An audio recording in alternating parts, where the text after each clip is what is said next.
Hello again, and welcome to another episode of Stories from Real Life. I'm your host, Melvin E. Edwards, and today we're celebrating a huge milestone. It's our second anniversary. Over the past 2 years, we've sat down with everyday people living through extraordinary circumstances, and we've learned to get lessons that we'll never forget. And none of it would be possible without you, the listeners. Thank you for showing up episode after episode, 138 episodes so far.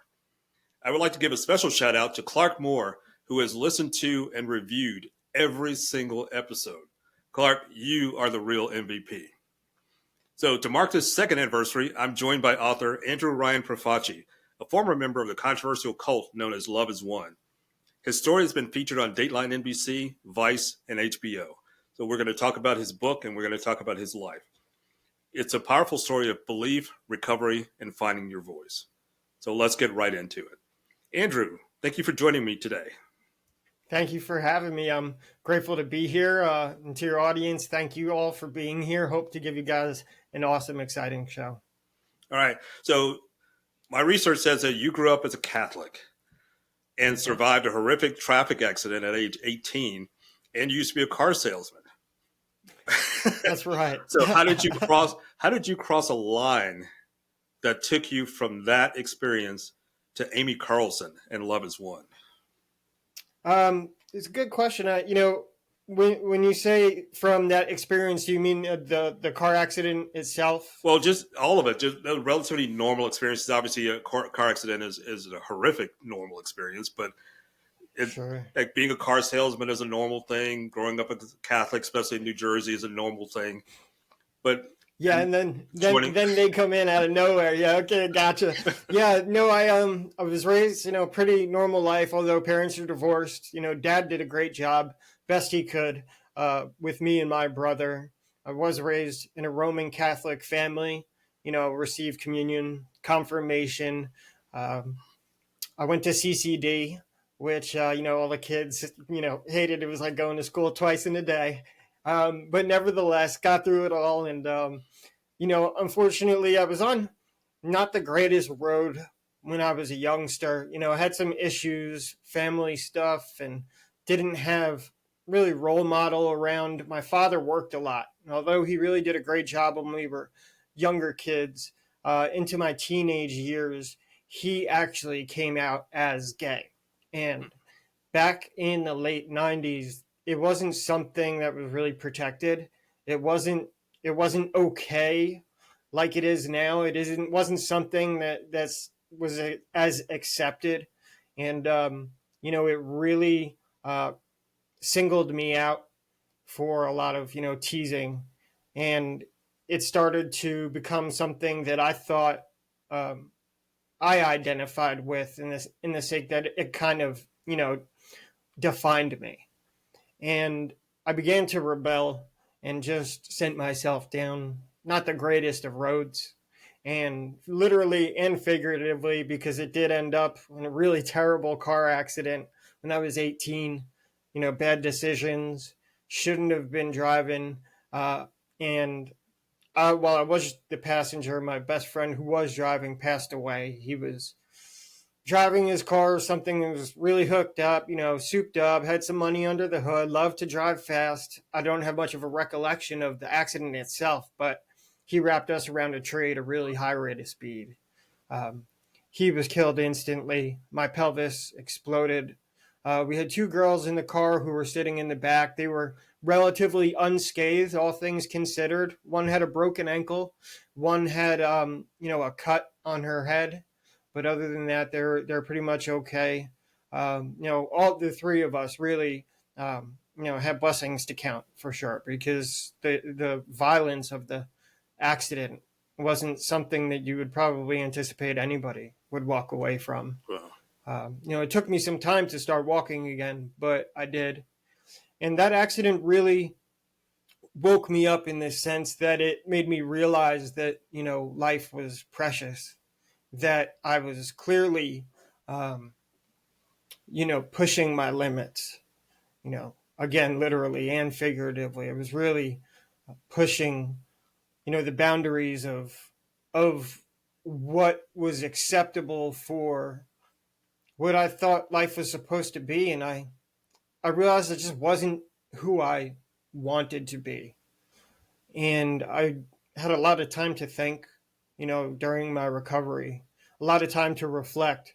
When your friend passes away in a situation like that, it makes you think, makes you feel like you don't want it to be in vain. And at least that's how I felt. And so that began, or at least planted the seed for what would become my seeking, my awakening over the years. And while it wasn't something that happened overnight, I began to grow curious. One, with the simple fact of how I was able to walk away from that accident with my life intact. I felt like God had been with me and protected me. It began to leave some questions in my mind about the nature of our lives, of reality, of God, of his power in our lives. Um, the hidden mysteries of life. Are angels real? Were they protecting me during that accident? My friend laid on top of me dead for 90 minutes while they cut us out of the car, and my brain took the entire memory away. I remember nothing. Hmm. And that was another interesting piece of the puzzle to me. It was like, very fascinating that my mind just kind of took the memory and got rid of it. Not that it's something that I want to remember, but, these things just planted questions, and the seeds of wanting to seek, find meaning, they began to grow. And I began to find my way. I began to put things together, finding a good groove in life. Had a great job that I worked for a couple years. And when I really began my awakening in 2013, 2014, I started looking into spirituality, uh, conspiracy theories as well. I had a really curious mind when it came to the reality and the nature of life. I felt like conspiracy theories played a large role in my awakening because they kind of pointed to the fact, or the idea, at least the belief, that life isn't quite as black and white as maybe we think, that there's more here to be found if you want to find it. And it kind of opened me up to this path of seeking. And unfortunately, conspiracy theories had started to crash my worldview in a lot of ways, because I really had gotten carried away with them. And you'll find with cults and conspiracy theories, they really go together strongly, because people who begin to seek conspiracy theories, these big questions, why are we being lied to? Why are we able to do all these things? Yet, we have people going hungry. We have homeless. We have, people starving, yet, we have billionaires living in these mansions with all this extra money, and it would only take, $50 billion a year. You're asking all these big questions, and it doesn't seem like anybody else in your life even cares. And then you find a group of people who are asking the same questions, and you feel like you found a community. And that's what I felt like I had found when I first came across what was known back then as the First Contact Ground Crew Team. It's quite a mouthful, but that group became known as Love Has Won.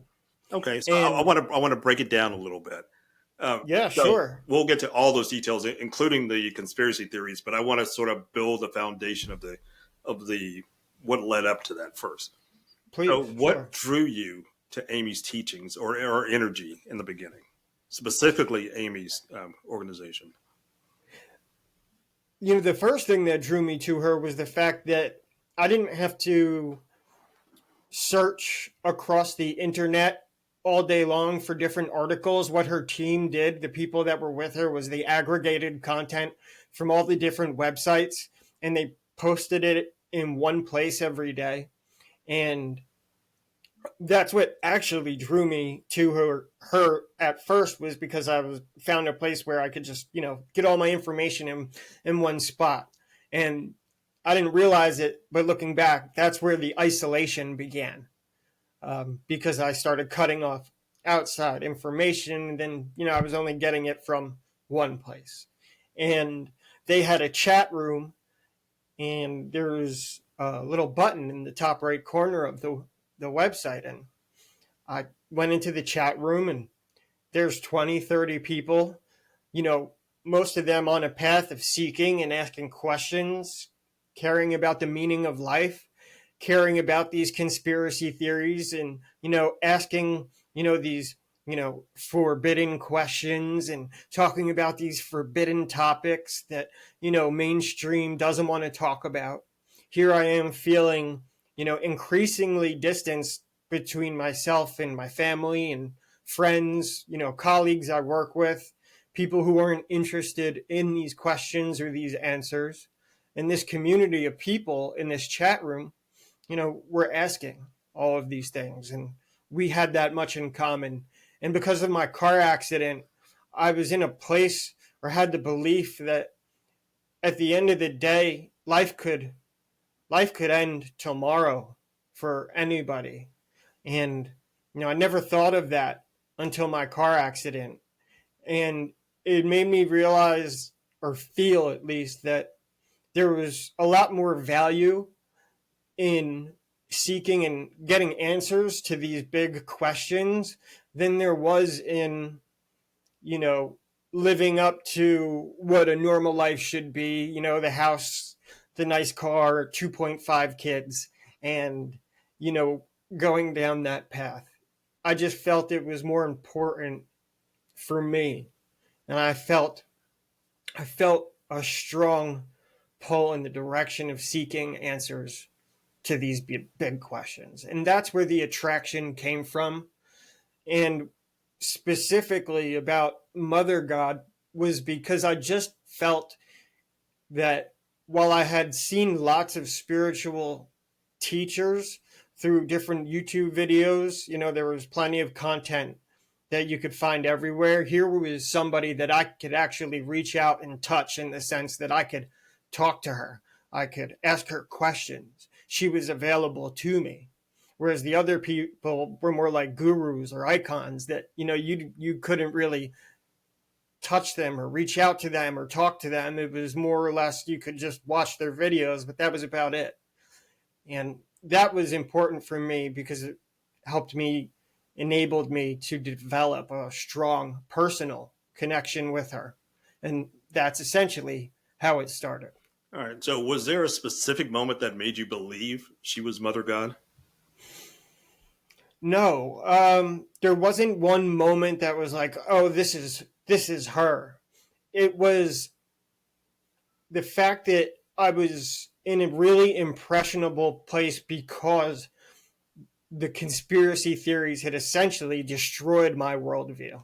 They had wrecked it down and brought it down to the foundations. There was nothing left, and now I'm in this place where I'm trying to rebuild what I think my idea of reality truly is.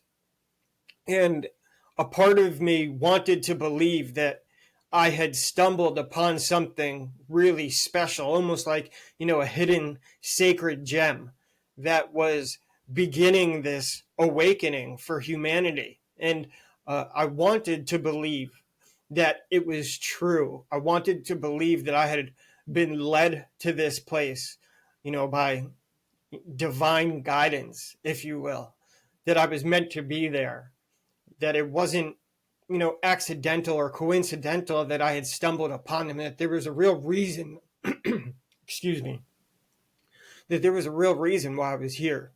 And I projected my own beliefs onto her because it really, her being Mother God served to kind of confirm that desire to believe like I had found what I was seeking, or at least had gotten on the right path to finding it. So essentially, I projected my own desires onto her. And there wasn't one moment. I think it was just, all of that put together. And I wanted it to be true. And that's the thing about these groups is they lose sight of truth and belief, belief becomes truth. And that's where I feel they get lost. I didn't have the foresight to see it back then, but 10 years later, I can look back and I feel that's the case, and that's what happened. Okay, so you've said that you were closer to Amy than anyone. How did that Okay. closeness begin, and what did Father God mean in your day-to-day life?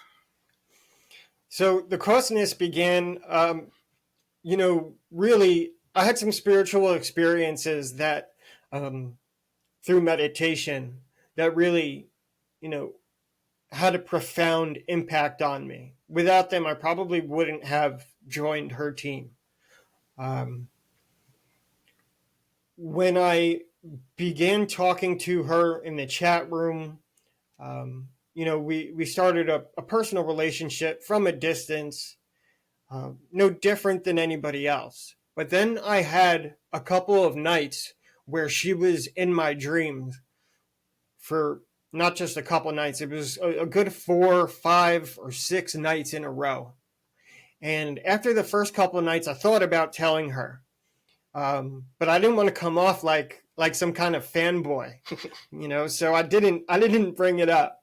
And a couple nights later, after 4 or 5 nights in a row, I thought, okay, I've got to say something because this is just too strange. And I looked up to her as somebody who was much more spiritually adept than me, and maybe she could explain what this meant. I messaged her personally and I told her about the dreams, and she said, "Yeah, I've been having the same dreams about you." Knowing Amy, what I know now, that probably wasn't true. She was an opportunist in a lot of ways, and she jumped on opportunities when she saw them. She saw me as a new shiny object. Father God to her really was just the next guy that she was interested in. And because she considered herself to be Mother God, she projected this Father God thing onto the next guy she was interested in. That said, I'll back up real quick. I had the dreams and I told her. She says, "Yes, I've been dreaming about you too." I asked her what it meant, and she said, "This means you're on the right path, but you're supposed to be here with us. You're supposed to join the team. You have a large role to play in helping to humanity to awaken." And this was music to my ears. This was everything that I wanted to hear, right? She was kind of stroking my ego and telling me all the things that I wanted to be true. So I lapped it up, and a plane ride and a 5.5 hour taxi ride later, and I was walking through the front door at 5:30 in the morning in the middle of November in 2014, and she was in completely incoherent state when I arrived, and the first thought I had was, "Oh my God, I made a terrible mistake." And over the course of a couple of days, she brought me right into the team, right next to her. I mean, set me up next to her as far as where we worked from the table on our laptops. And the second or third day there, she pulled me aside into the bedroom and had what I call the Father God talk with me. Sat me down and told me that I was, destined to get rid of my ego and be the vessel for this great consciousness to come into reality for the first time and to help spark an awakening that would change the world for forever, for the better, to help awaken humanity. Father God and Mother God living on the planet the first time. And, this is the party is starting. We're going to wash away all the bad stuff and, start again. And, it was completely uncomfortable. I didn't see it coming. I thought I was going to be just another guy in the background, working, just another team member. I had no intentions of having a relationship with her, a personal one. But, that went along with the whole Father God talk. At the end of that talk, when she went to leave the room and kind of leave me sitting there with my head in my hands as I'm trying to take this in. It was very heavy.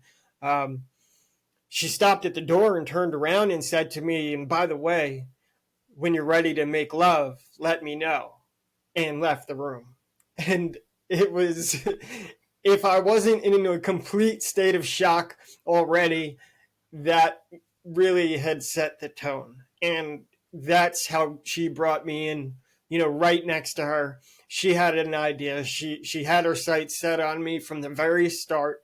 Um, and she wanted me not just next to her and working closely with her, but she wanted a relationship. She wanted that closeness. And she wanted me to be, the father God to her mother God. Never did quite get comfortable with the idea, but that's essentially, to answer your question, the closeness. That's how it started. That was the genesis of it. So you didn't go out and get business cards that said Father God. No, it didn't get to that point for you. I'll tell you what, it was, when you're encapsulated in a bubble of the team and isolated, it felt like you're playing this cosmic game of house. And the names don't have as much meaning. It's almost just like, a screen name that you would choose online to go by. And it doesn't have much meaning. And you don't really think about it in the grand sense of how somebody on the outside would think of what you mean when your name comes across as Father God.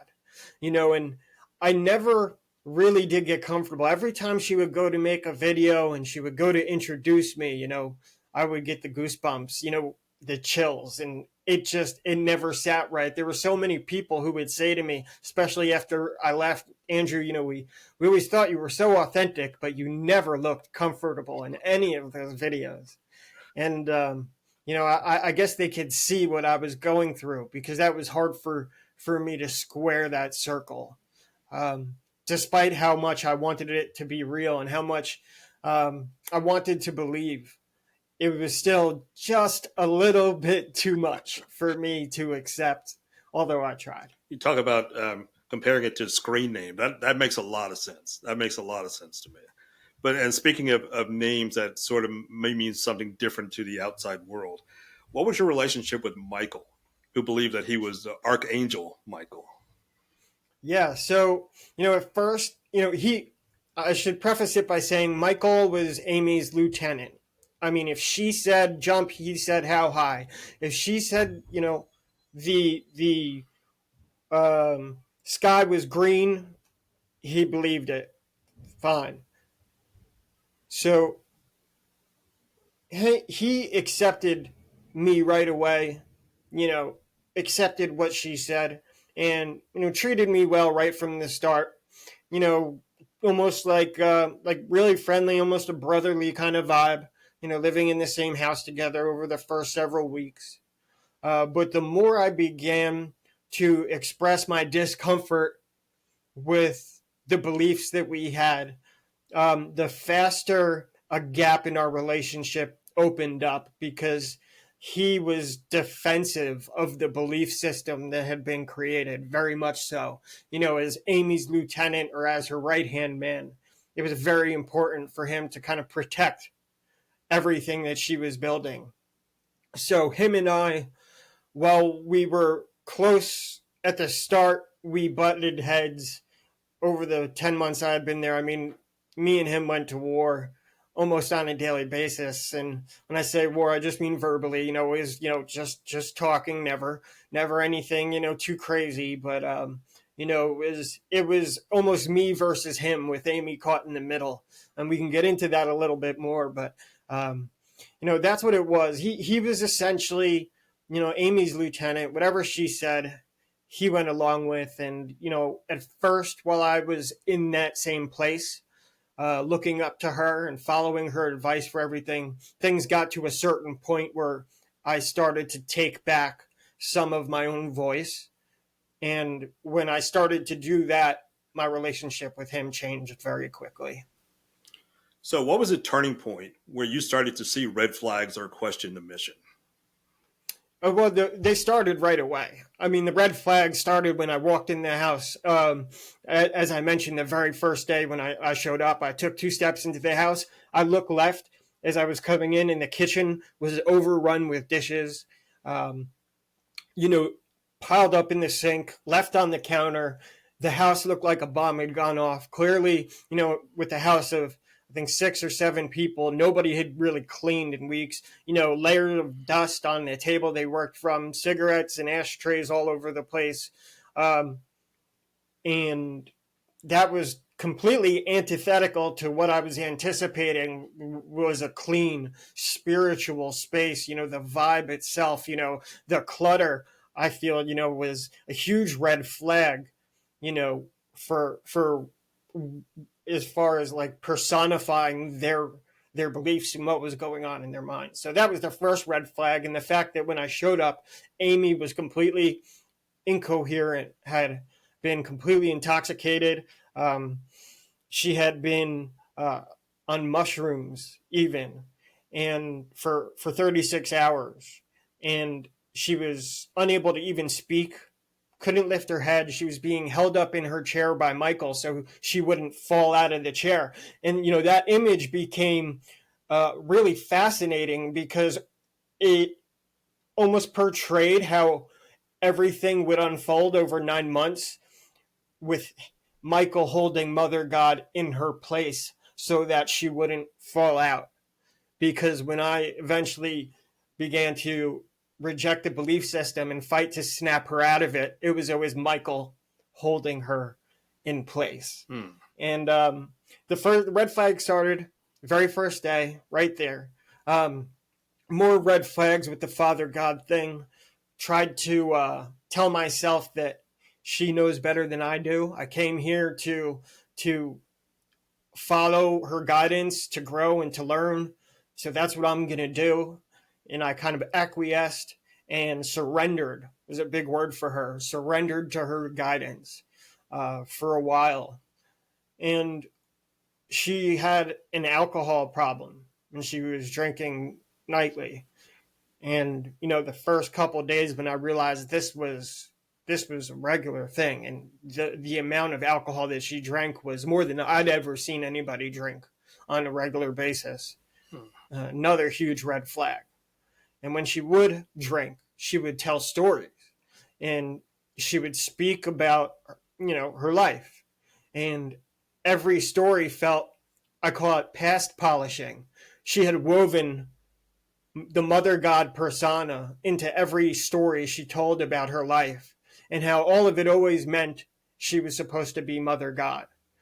And she would go from crying one second to angry the next, to sad to happy. And I could tell that there was unresolved trauma, unresolved issues there.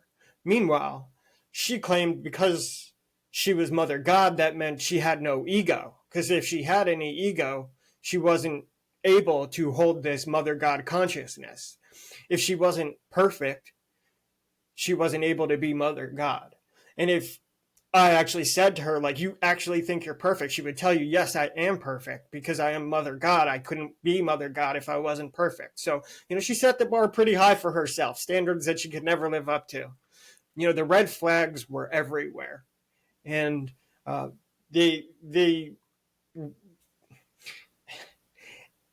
looking back, it's hard to think how, it even took me, I'd say, about 6 to 8 weeks for me to start asking questions. But, that's how long it took for me to kind of start to pull my own sense of self and a little bit of my authenticity, my voice back from this complete surrender to her. Because, if somebody who didn't believe walked in, it was obviously on its face, the whole thing was just bunk. It was one big red flag. Okay, so when did you first start to hear the word cult associated with the organization? Wow. Not until Amy passed away. Although I should correct that. When I first joined and my family was, my mother most specifically was trying to get me to come back, and not stay with the team, she was calling it a cult. And, in that moment, I was in a place where I'm like, oh no, she just doesn't get it, and after, they kind of accepted the fact that, this Andrew was going down this road, He's an adult. He's going to do what he's doing. I didn't hear that word used again, for a long time. You might have somebody come in the chat room and start throwing around, you guys are all out of your mind, you're insane, this is a cult, and you didn't pay it much mind, kind of just kick somebody out of the chat room. That was a normal thing. But to really have it defined as a cult, that didn't start until this story really blew up late 2018, and then when Amy passed in 2021, when I really started to begin looking at it. And when I did my first few interviews after Amy passed, I remember they would ask me, do you think it was a cult? And I said, no, I believed it wasn't when I joined. And that was just proof of the fact that I hadn't processed what I had gone through.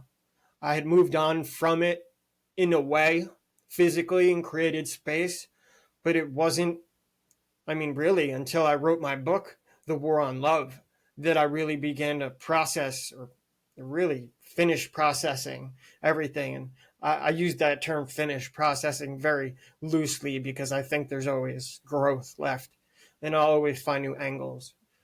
But it wasn't until after she passed away that I really began to consider whether or not it was a cult.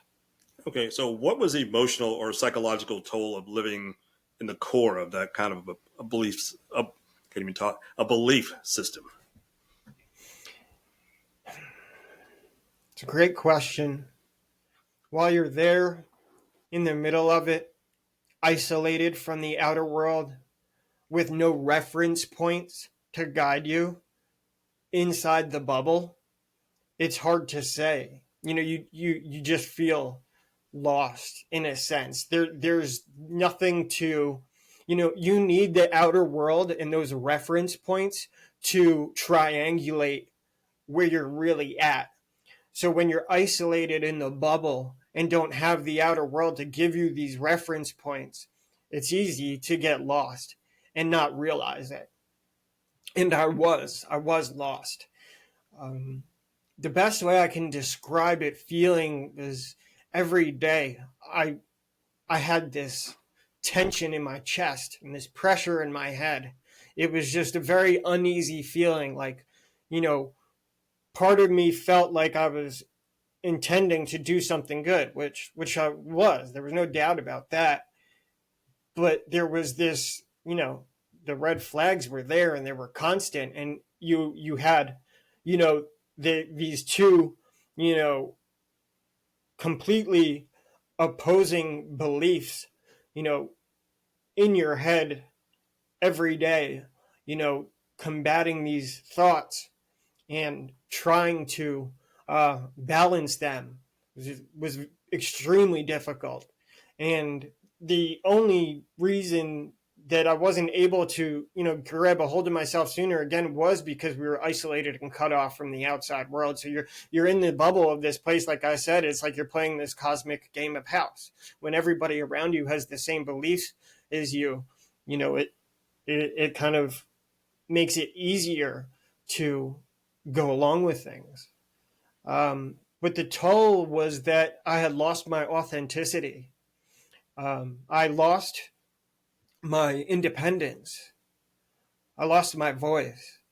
I lost, everything that made me an individual. I had become a robot. I had become the same as everybody else. And although she would, do her name casting, which is, to give everybody, you're Archangel Michael, you're Archangel Lucifer, you're Father God, you're Horus, to make you feel special, like you are somebody important. The truth is you were all the same. Nobody had any differing beliefs. You had all surrendered, right, to Mother God's belief system.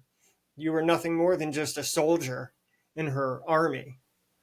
And you lost all of your independence, everything about who you are. And that's what I had to fight to reclaim. All right. Did you witness or experience any kind of abuse, whether it's emotional, spiritual, or physical, that people outside the group might not understand? So, the abuse, yes. when I was there only at the first few weeks, we had our youngest team member there, young Indian boy, very kind, very curious. And he started to have, the questions that everybody gets to at some point about, you say your mother God. Here, I see you drinking. You know, I see that you have unresolved issues. He's asking all these questions, and she just snapped. And I remember the first time that I saw it, I saw this anger burst out of her. It was probably only second or third day I was there. The first time it ever happened, I remember, caught me off guard because I didn't see that coming. Somebody who's confident in who they are doesn't need to be defensive and doesn't snap at somebody like that. And I didn't put it together quite then, but there were these control mechanisms were kind of baked into the environment because one, you didn't want to speak out and have a target placed on your back. When this young boy spoke out against Amy, she tried to talk to him for a couple minutes. You have a conversation with somebody and you start to go back and forth. And as you go back and forth, you get closer and closer to the core of the issue. But when they got too close, she just started laughing at him because she didn't have more answers, right? Because it was, very superficial, the belief system. So when he started to like break into it, she would just start laughing at him. She had this cackle that could, break glass. I mean, it would cut right through you. And she would just start laughing at you. And she would like look at the rest of the team as she's laughing to kind of like get you to like start laughing with her. And, to be laughed at this way by the people that you lived with, that hurt. That was a really painful thing for me to witness happen to him. And it happened to me plenty of times too. And, that, no doubt, looking back, was abuse. There's no doubt in my mind. I mean, because that was a really hurtful thing. And her only intention was to overpower you and to make it hurt so bad that you don't want to ever go there ever again. So again, we have these control systems that are baked into your environment. Nobody wants to speak out. It's easier to go along. You're in the bubble, cut off, you're isolated. That makes it easier. So you kind of just start going along with it, even if you don't believe. When somebody didn't believe anymore, they would just pack up and be gone that day.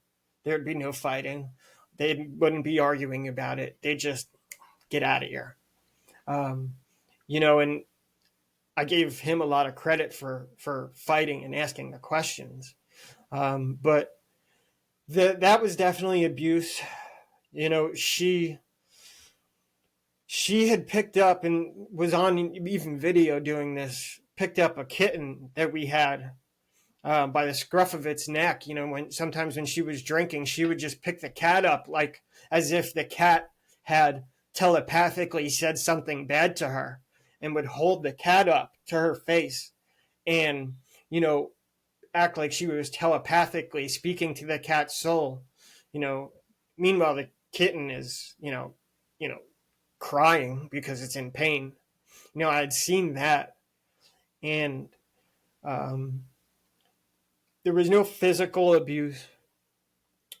It was all just mental control mechanisms.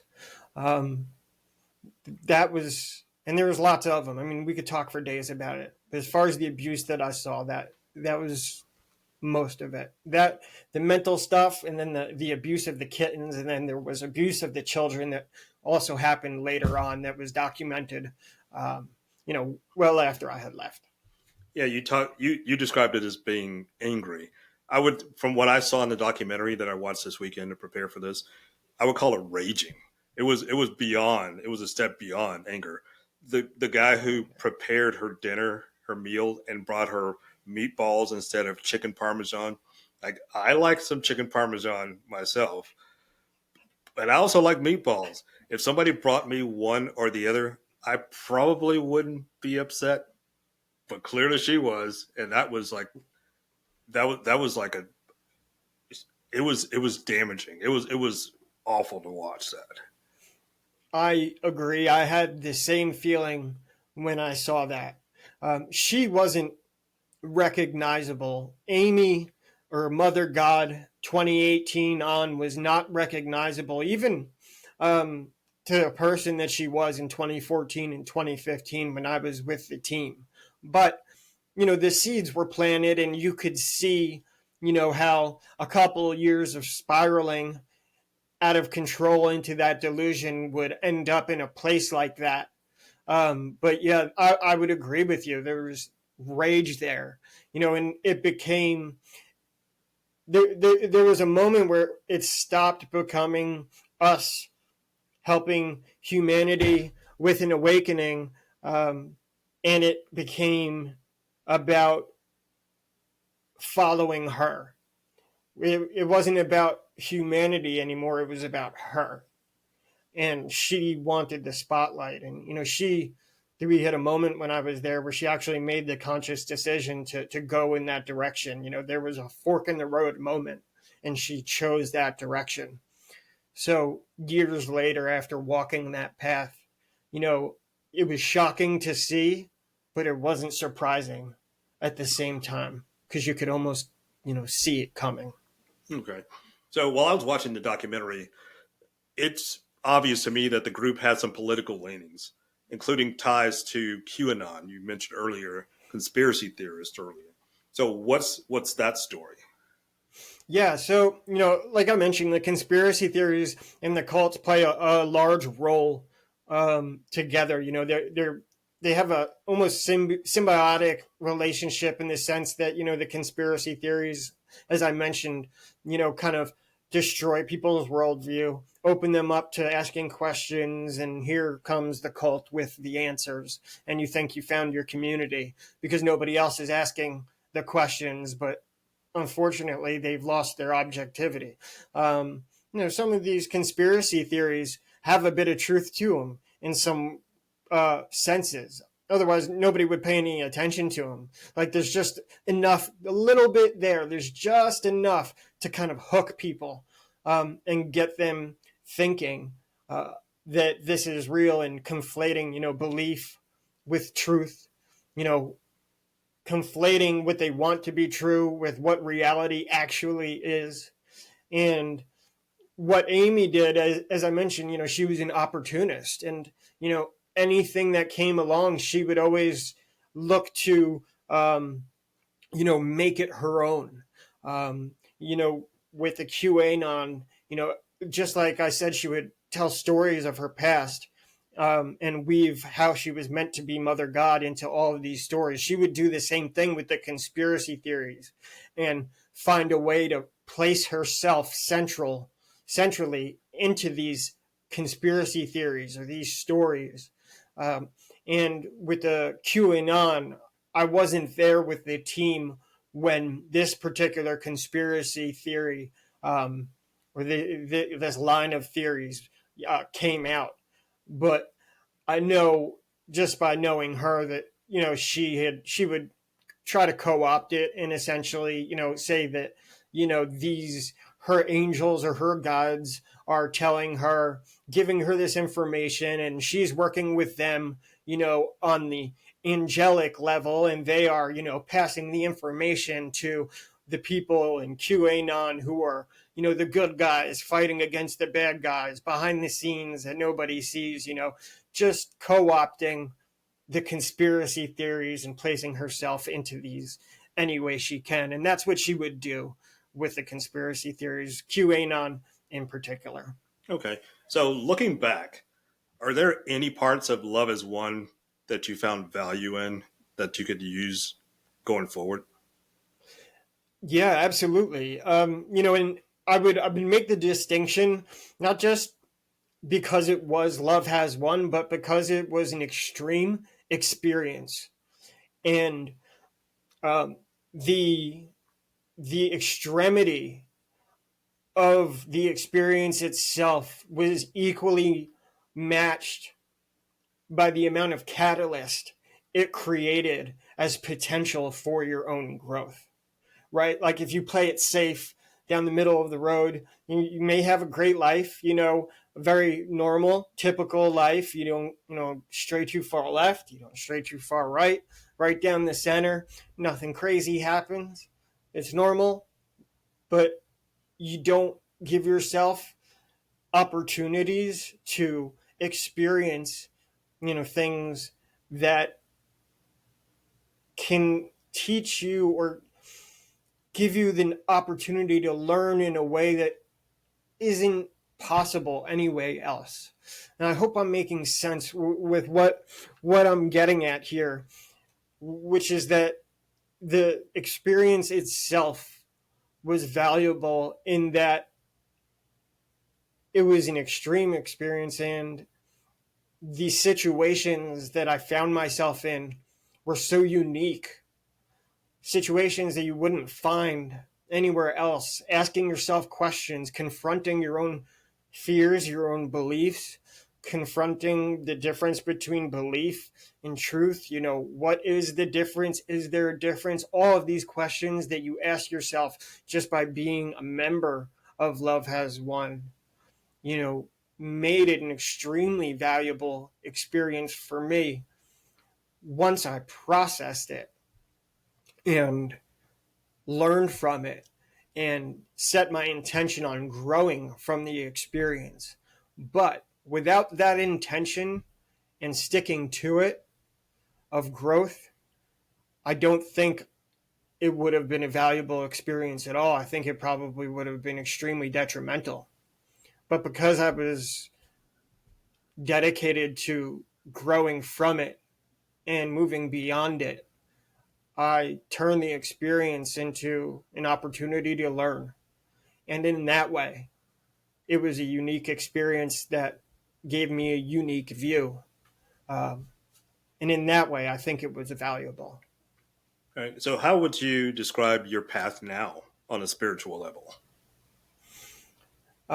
Specifically, I'm reading a lot about Jesus right now, learning about Jesus. I mean, I don't consider myself, a religious person. I believe in Jesus very much. I pray a lot. I meditate a lot. I believe in God. I don't know what's true in the sense that I have learned from Love Has Won that belief and truth are not the same thing. And in my life and through this experience, it's become important to me, for obvious reasons, to make the distinction between what is belief and what is truth. And I'm on the path of seeking still to this day. I consider myself somebody who is seeking truth.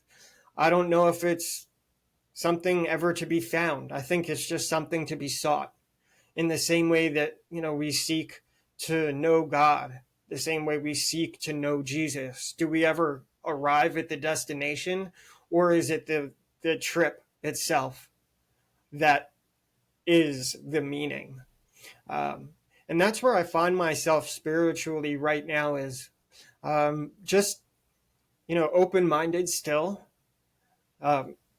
objective at the same time, because of my experiences, not gonna, make the same mistakes I did once. I've learned a lot from them. But I'm in a place right now where I'm really interested in learning about Jesus's life specifically. I'm reading a book about him, and it's interesting. It's just a feeling that had come over me in the past few months that just started to grow. And I've always been spiritual this whole time. But, I guess it kind of just takes on a life of its own. And, right now that's the direction I'm headed in. I'm very interested to learn about Jesus's life.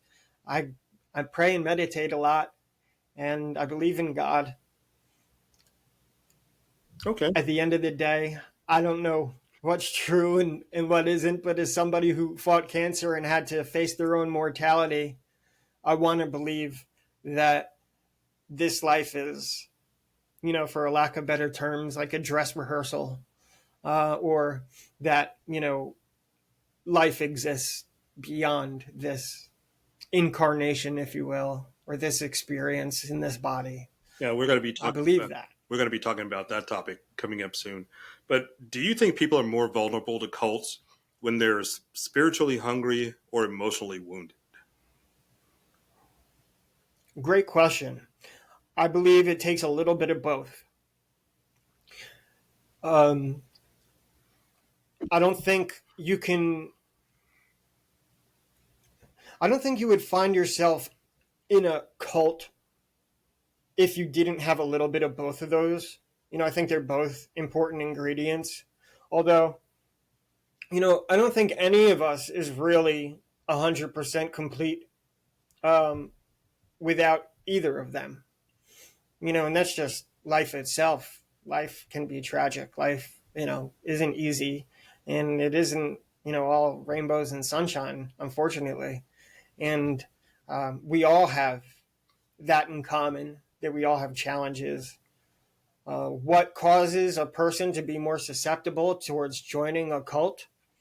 I think, again, I go back to the conspiracy theories. I really think they play a much bigger role than many people realize in one, destroying a belief system, creating an opportunity for it to be rebuilt in somebody else's image, or at least to, cut away from reality and isolate yourself into this bubble of belief where, belief becomes truth, where belief becomes reality, and you stop making that distinction. It's a great question. I don't know if any of us. I don't know who is qualified to answer. I don't know. Okay. So, did being in that group affect your own identity or self worth? Oh yeah, sure. Um, Destroyed it at first, and in a good way. I look at it as a positive thing now. It kind of allowed me to rebuild from scratch, in a sense. And to put it all together, to ask myself, all of the questions that somebody asks themselves when you try to figure out, who am I? Who do I want to be? What do my experiences mean? What do my desires mean for who I am? What effect do they have? Am I a good person? And, all these kinds of questions, and I look back on it as a positive experience. And I'm glad that my identity was crashed and destroyed in the way it was, but only because I had found the strength to rebuild it. Unfortunately, it's not true for everybody, and there are a lot of people who have a lot of lasting damage that is done to them. And I'm sure I'm still damaged in a lot of ways. I'm not a perfect person, but I've I've made the best of it in a lot of ways that I'm grateful for. That I hope other people who have these kinds of experiences will attain that same kind of feeling, as far as feeling like they've processed and overcome and turned you know a tough situation into the best it could potentially be. Okay. Have you worked with any kind of a therapist or a spiritual mentor in your recovery? And if so, what's helped you the most? So, not really like a spiritual mentor, although I've had a couple of friends who I guess have become something like that. I have done lots of therapy, especially with the cancer. That became an important thing. With the cancer, when you're 40 years old with stage 4 cancer, therapy is important. Um, but the best therapy at the end of the day for me was writing my book, was sitting down in a dispassionate place and having to relive the experiences and the old feelings welling up, and looking at it from that dispassionate viewpoint, you know not foggy eyed like I was in the middle of the experience when it was happening, but with hindsight and clarity, from a level-headed place. And it was writing the book that really helped me to process everything. That was the best therapy of them all. So, how did trauma show up in your body or mind even after the group was gone? It's an interesting question. Addiction. Um, Addiction for sure. Falling back into the opiate addiction that had, started from after my car accident, back in 2002. They put an 18-year-old kid on painkillers all day long for, a year and a half, and then just pulled them. There was no recovery. There was no, I didn't know what withdrawal was until I went through it the first time. There were doctors didn't even tell me what to expect. There was none of that. Um, and I had overcome it before I joined the group, and after it, I had fallen back into that place. How much of it you want to, blame for lack of better terms on the experience, or me just making bad decisions? I can't say. That's that's so subjective. It's hard to pinpoint. But if it showed up, it was there, and in the body. I think it's a great question, something to ponder as far as the potential for energy, science, metaphysics, for thoughts to create a physical discomfort, to create potential for something like dis-ease, cancer even. That was actually what I was That's thinking of, wondering if cancer could have been a trauma sure. response. Sure, these are things that I think about, and I find them fascinating. Um, do I have the answers? No, obviously, but there's a lot of interesting scientific theories and even a little bit of, scientific. I don't want to say proof, but there's some evidence, that could potentially explain a theory that yeah, it's possible for a thought to manifest into disease. So yeah, I think that's a really interesting topic. Okay. So, were there ever any moments when you doubted your decision to leave and thought about going back? No, no, I overstayed my welcome. I overstayed my welcome by probably 4 months when I was with the team. When I left, I was very happy with the decision. I was in a really good place. At least I thought I was in such a good place that I was so fearless that I used drugs again and got caught up in my addiction. Like I went so high that I lost control and I didn't stay even keeled. But to answer your question, no, I didn't feel like I missed it. There were a lot of great times. I mean, when you're living with people for, the better part of 9, 10 months, you're going to have moments that you look back on fondly, just very human moments, laughing, talking, chatting, you know, going out and experiencing something together with other human beings, the cult aside, the belief system aside. That was great, but I left the team because Amy had moved on from me. She had seen a shiny new toy, and I wasn't able to be Father God anymore because I was doing what I could on a daily basis to dismantle the belief system and snap her out of it. So somebody else had to come and be Father God, and she set her sights on a new guy, and she wanted to keep our relationship going while telling me that. She was this new person who was going to become Father God was just going to have the title, but she wasn't going to have a physical relationship with him. But she had a promiscuous nature to her. And, it was just very difficult for me to balance that and to stay. And I eventually made the decision to leave because it was hard to watch, somebody who I had dedicated myself to slipping away right in front of me, literally. I mean, I had to actually watch it with my own eyes, as if your own woman was cuddling up with a new man, and that was painful to see. And I decided not to have that experience anymore, and that's why I left. And So, she actually 3 weeks later left the team out of nowhere, didn't see it coming. I talk about it in my book. She messaged me and says, I'm being guided to join you. I want to leave the team behind and I want to come and be with you. And she actually left the team behind, and we can go there if you want, and came and stayed with me for a couple months. But when she couldn't and didn't leave it behind like she promised, then I ended things for good. And in that moment, I walked away and I never looked back.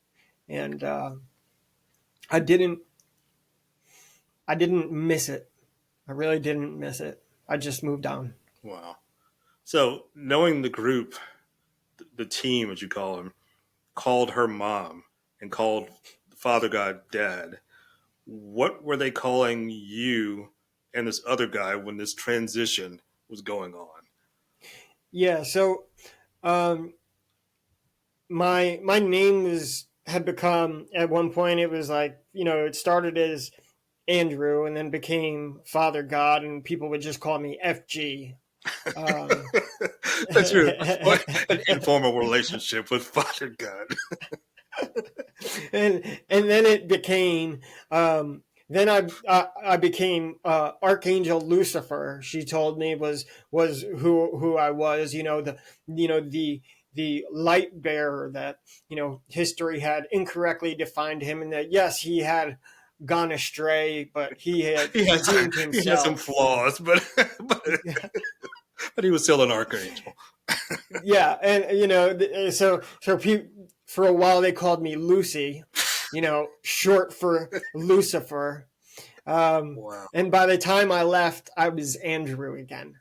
And in the transition, it was funny. For a while, I almost fought for the title. I wanted to be Father God because I know what it meant to her.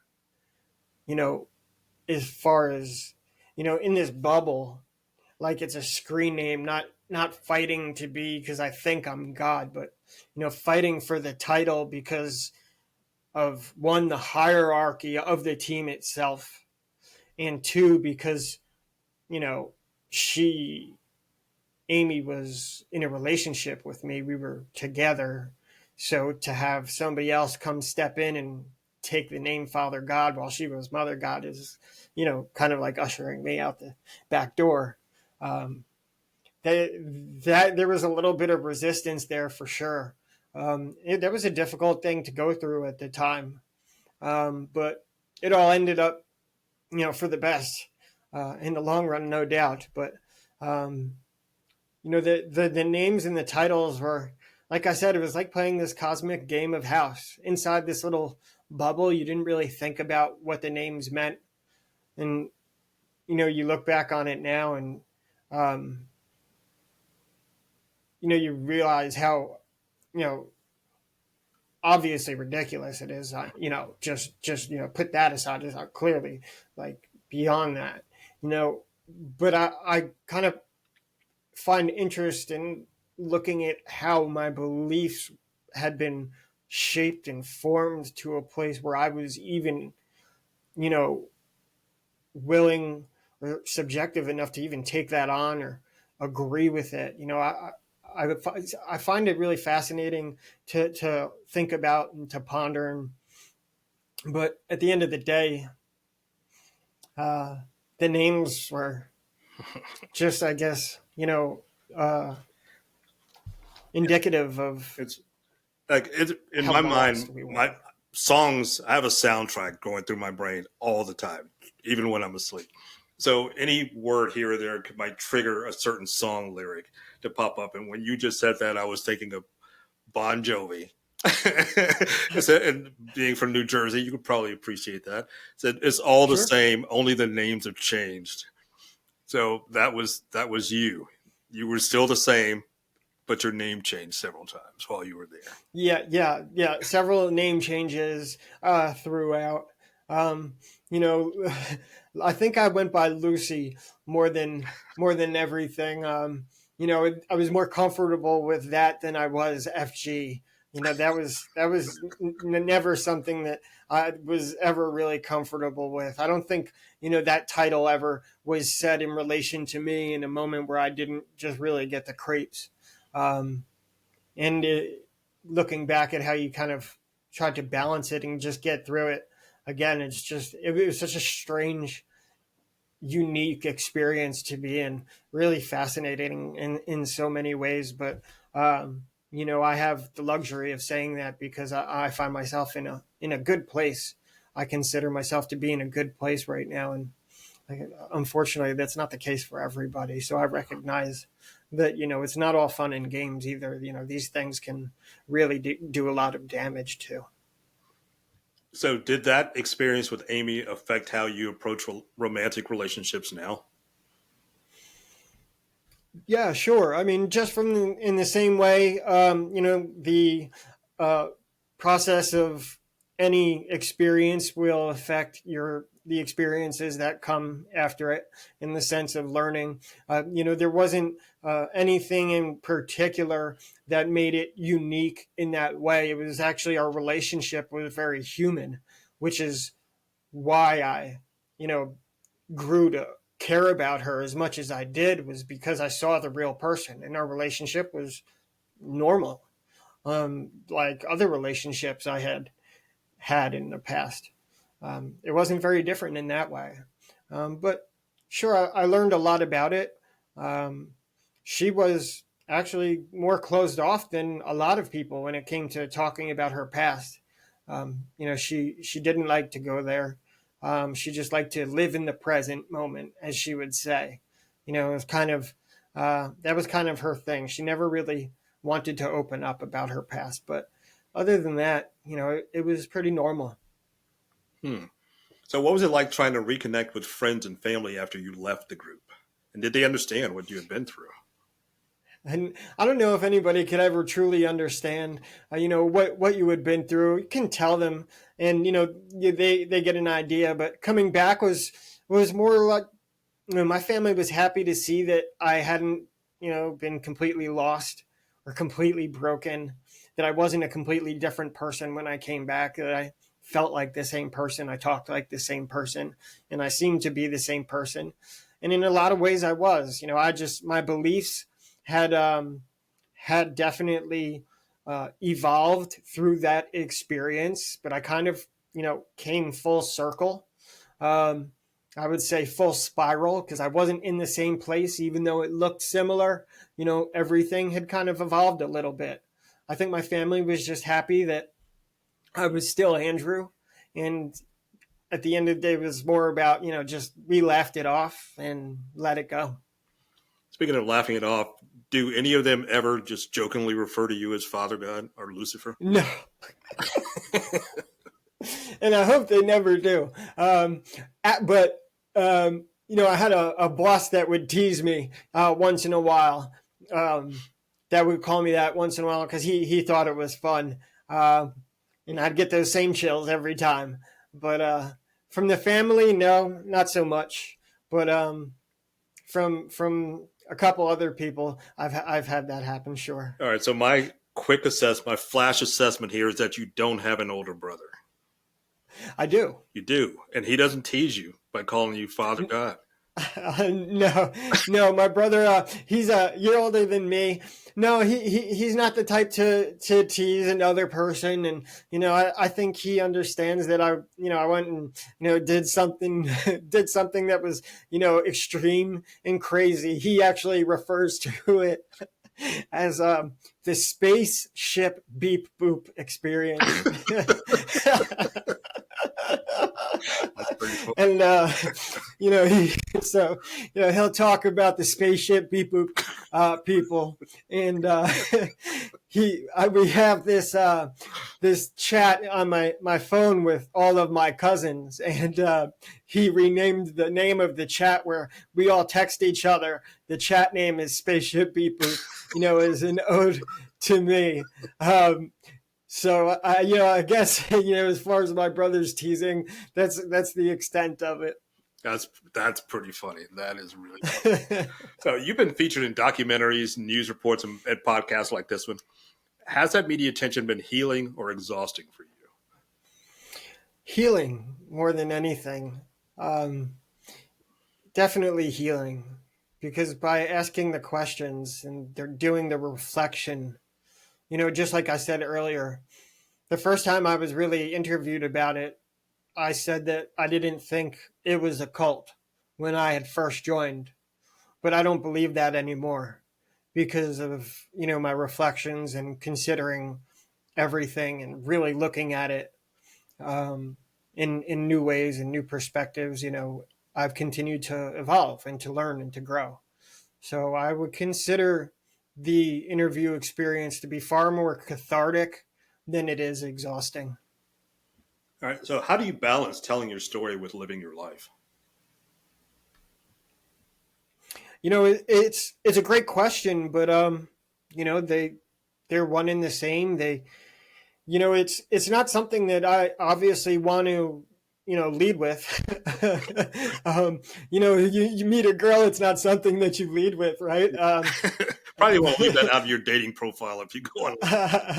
But at the same time, you can't search my name and find anything but. So the balancing, it's there. It's a part of me. It's a part of my experience. Make the best of it. That's all I can do is make the best of it. And it'll serve me. If for example, meet a girl, she gets turned off by the fact that she did a Google search and finds all this stuff about love has won, which probably did me a favor, because in the long run, it probably wasn't going to work out anyway. If that was a person who, those is willing to move on from me just because of those past experiences. And it's probably not somebody in the long run that I, would find myself having a successful relationship with. So although maybe I shouldn't say that because I'm 40 years old and I'm single. So is that the most surprising response you've received from someone who heard your story?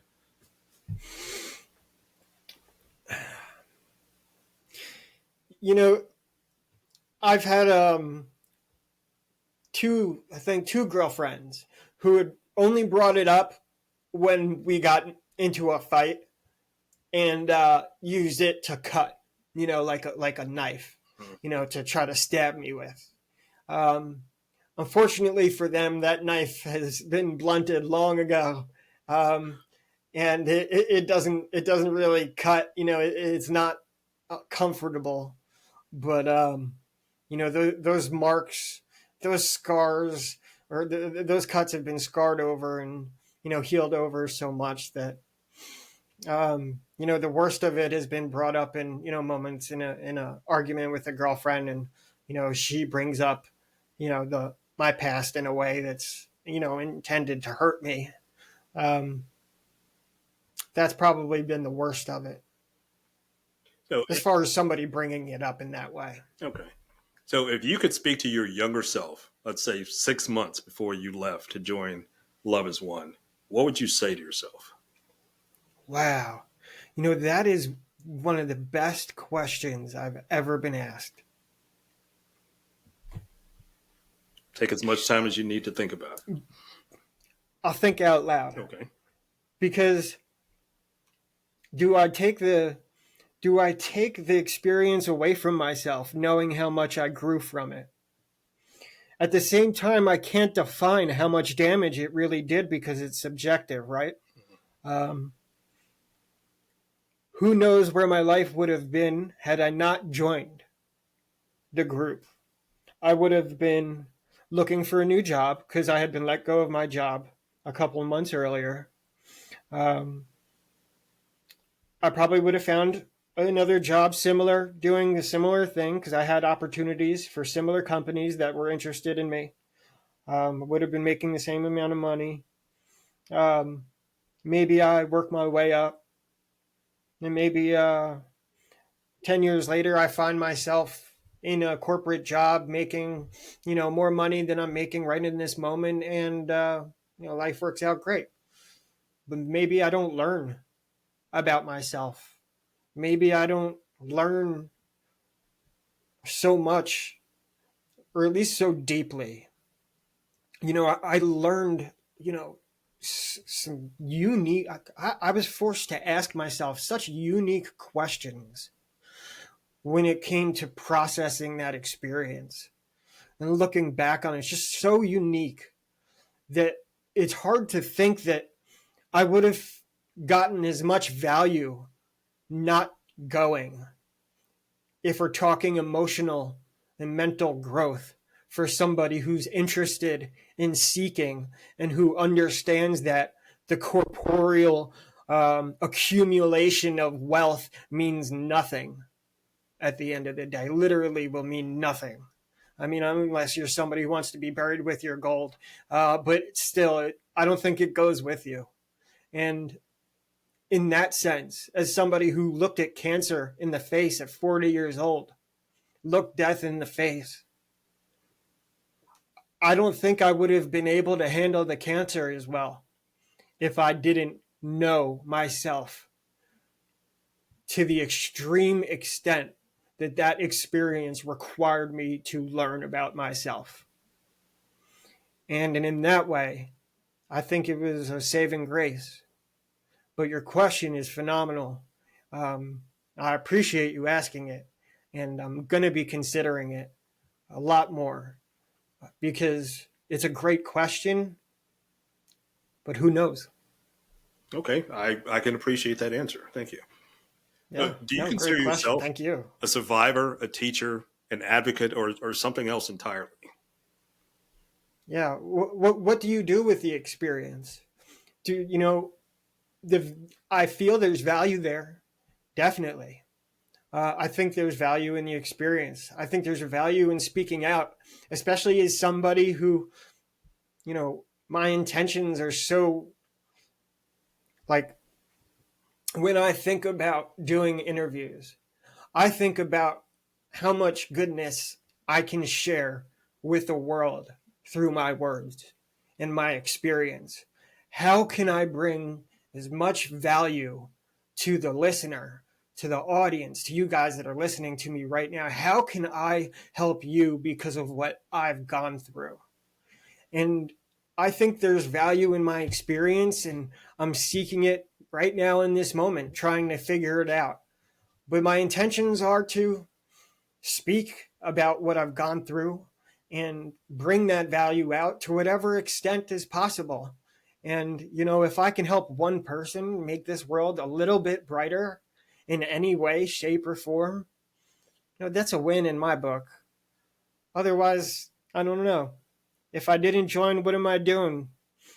Working, trying to make as much money for myself as I can, having a family and taking care of them. That's a blessing. Nothing wrong with that as far as wanting to do the best for your family.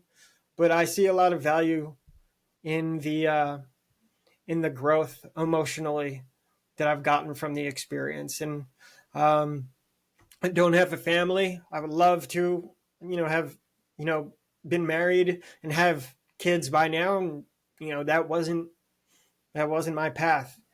If maybe I would trade that for the love has won experience. Not to go back to your earlier question, it just popped in my mind, but maybe I would trade that. It's hard to say. I'm happy to be here, and I just want to bring the best of what I can out, and bring it out to the world. And like I said, right now I'm reading a lot about Jesus Christ, and I think as far as role models go, I don't know if you could beat it. Yeah. So, for somebody who had, a pretty kick butt, rebellious nature to him, if you look at it from that angle, and he did. I mean, he spoke truth to power, and he was unafraid about it. He didn't care what was thought about him. He wasn't worried about his image. He was worried about the image. And I think that's a pretty good thing to aim for. Yeah, that's a pretty awesome description there.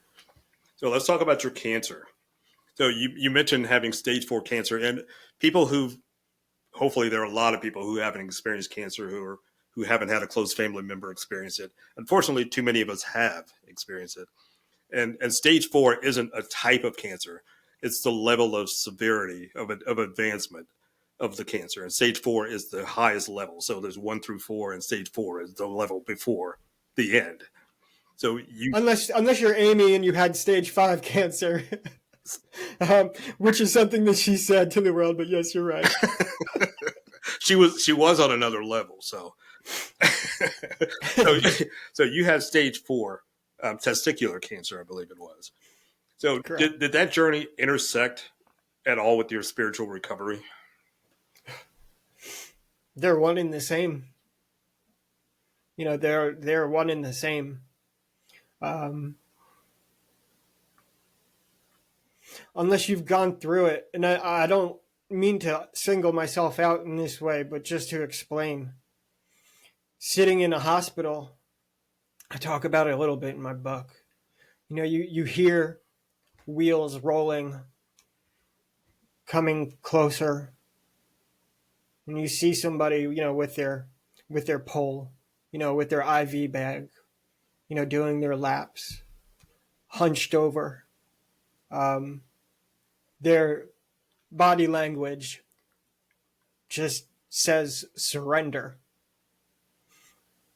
And you're surrounded by people who are, at best, fighting for time.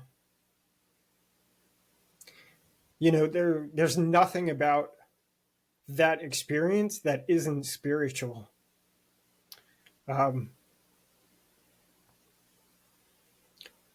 It's a difficult thing to go through. To see the look on somebody's face, most people would just be looking at the floor when they walk past your room.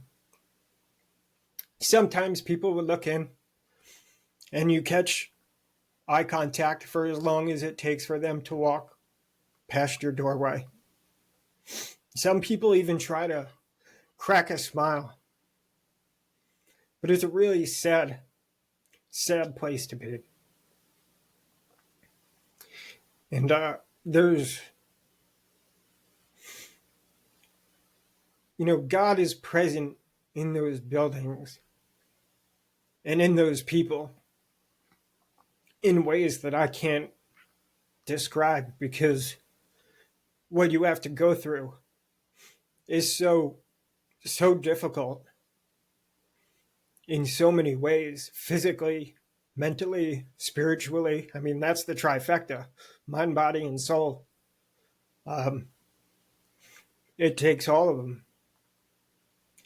And if you didn't have God in your life before you get to a place like that, I promise you'll find him real quick. Everything about that experience was spiritual. It was existential. The meaning of life, what's important. What value have you brought? What are you leaving behind? That's one of the reasons I wrote my book. I had this extremely unique experience. I experienced things that, I don't know what the percentage is. Probably more than 99% of people will never experience. So let me at least write a book about what I went through, keep it as factual as possible, and put it out there. Because maybe there's purpose in it. Maybe there's value. Maybe there's something there that's worth something to somebody. Because when you're stuck in hospital, surrounded by people who are only fighting for time, for people who are looking at death in the eyes, knowing that they can't escape, they're essentially playing a game of chicken that they know they're going to lose. The only question is how long it's going to take.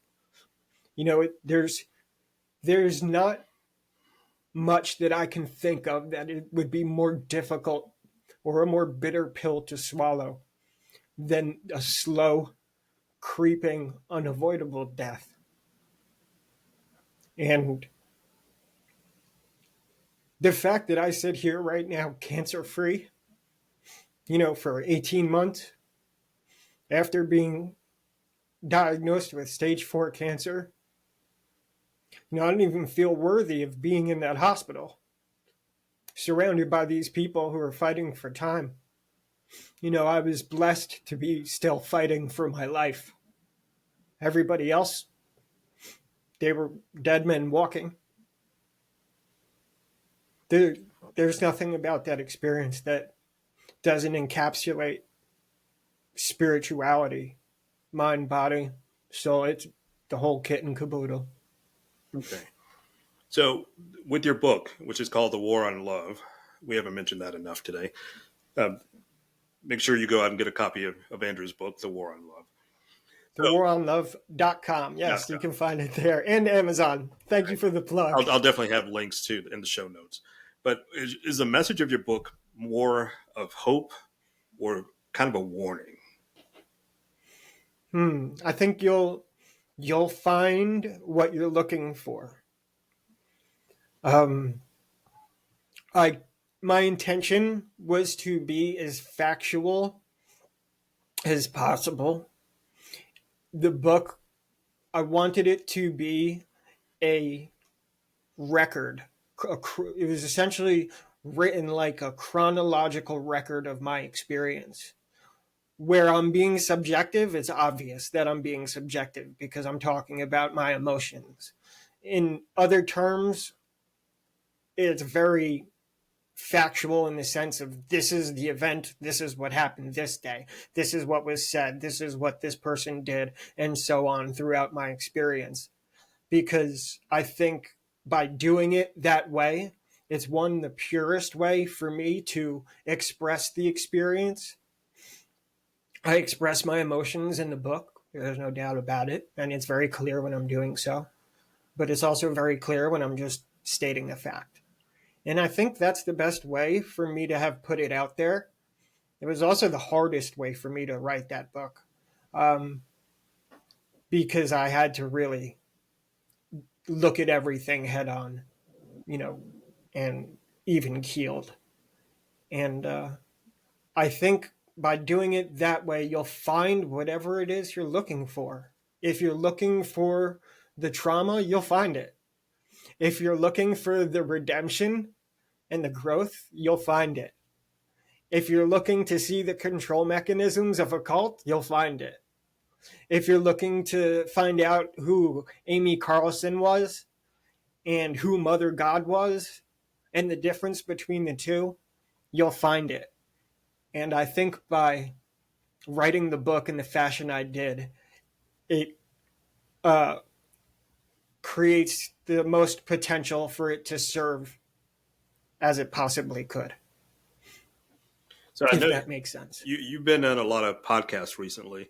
If you were to go out on like a speaking circuit, where would you most likely go to share this message? Would it be at a church? Would it be at a mental facility? Would it be at a cancer ward? Where would your story have the most resonance? I think everywhere. Everybody is welcome in my story. I am you, you are me. That's how I see everybody I look at now, especially after the way you see people when you're in the seventh story of Memorial Sloan Kettering's Cancer Center in Manhattan. That's how you begin to see people, I think. And I think my story could be, something that you can connect with no matter who you are or where you're from. And I wouldn't leave anybody off the table. I hadn't thought about your question.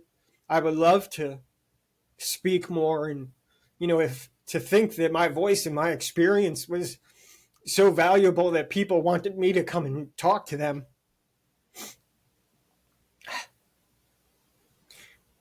You've got a lot to say. You've got a lot to say.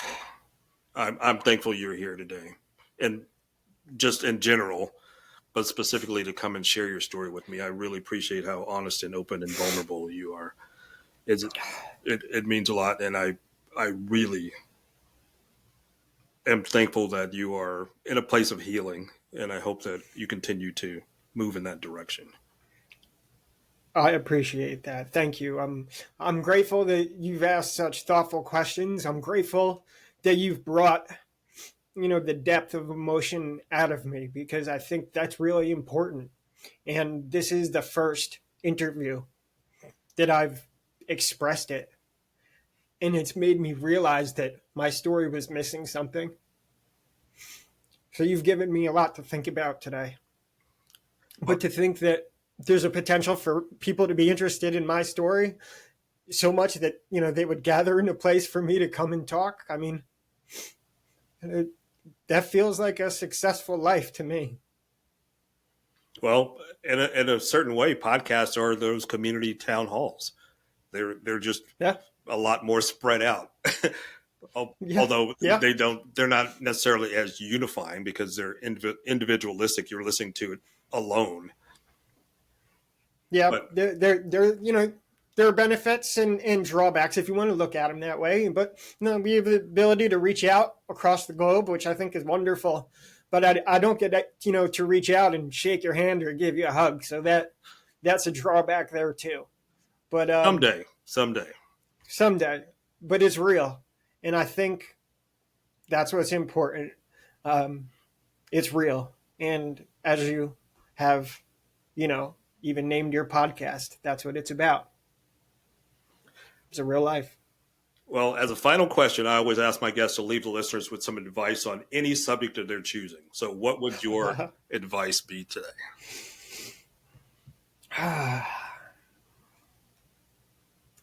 I'd say, when it comes to the cult, sometimes we all want something to believe in. Sometimes we can give our power away in a way that can destroy us. But maybe that's not so bad in the long run if we keep seeking and rebuild ourselves. What comes of life is what we make it. It's always in our power to shape what comes of our experiences.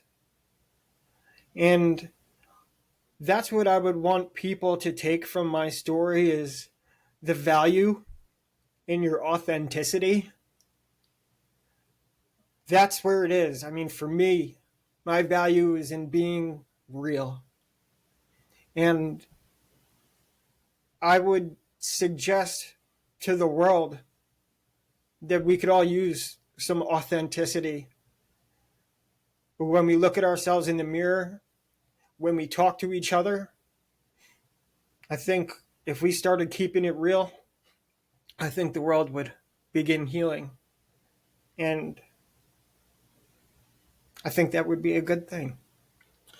That would be a great thing. And I appreciate you telling your story and making our corner of the world today a little bit better for hopefully a lot of people. So thank you for being here. I hope so. Well, thank you for having me. Thank you for the experience. This has been important for me. So thank you for your wonderful questions. To the audience, thank you so much for your time and for listening. And I'm glad that I could have been here today. Thank you. And check the book out if you like. Again, The War on Love, thewaronlove.com. Thank you so much, Melvin. This has been a pleasure. You're welcome, Andrew. So please go to my website at podcastreallife.com for more information about my guest, including a link to his book and some of the things that we discussed today. That's it for today's episode of Stories from Real Life. Join us again next time for another chance to learn from each other. Until then, don't forget to shine your light wherever you go.